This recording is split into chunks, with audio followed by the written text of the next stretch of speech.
Karibu tena kwenye chaneli yetu ya Moyo Review Channel, inayokuletea review, recap za filamu mbalimbali za kusisimua, kuelimishia na kufurahisha, hasa za Kinigeria na nyingine nyingi.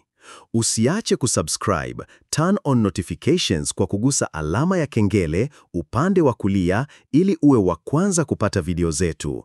Niite Triple MT. Leo tumekuandalia stori kali ya filamu ya Kinigeria inayoitwa Dinner for Four. Kuwa nasi hadi mwisho wa hii stori. Stori yetu inaanzia hapa.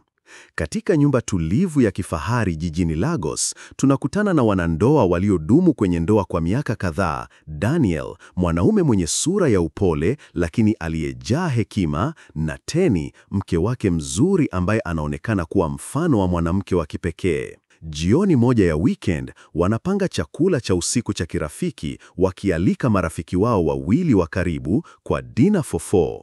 Hakuna anayejua kuwa usiku huu utabadilisha maisha yao milele.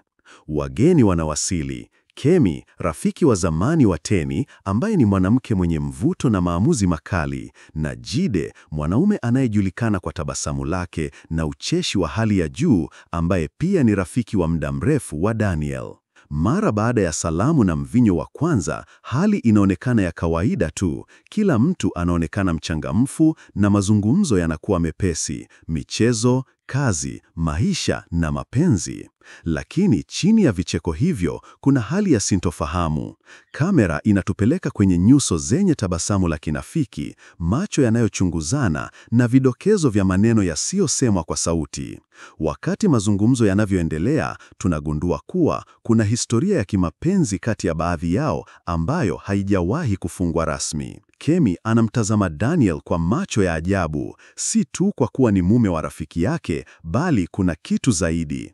Kidogo kidogo, mazungumzo yanageuka kuwa ya kiundani zaidi. Jide anaanza kuzungumzia kile kilichopita kwa kejeli na utani wa ndani. Tenny anabaki kimya huku uso wake ukibadilika taratibu. Hali ya meza ya chakula inabadilika kutoka furaha hadi tahadhari ya ndani. Muda si mrefu inadhihirika kuwa Daniel na Kemi walikuwa na uhusiano wa kimapenzi kabla ya ndoa ya Daniel na Tenny. Lakini hiyo siyo habari mpya kwa kila mtu. Tenny alijua au alihisi, lakini hakuwahi kuthibitisha. Jide naye alikuwa shahidi wa kimya wa mengi, lakini usiku huu anasema, wakati mwingine tunakaa kimya kwa sababu tunajua ukweli unaweza kuvunja kila kitu tulichojenga. Daniel akijitutea kwa sauti ya pole, anasema alikuwa kijana, hakuwa tayari na alidhani amesahau. Lakini Kemi anamkumbusha kuwa hisia hazifi, hujificha tu.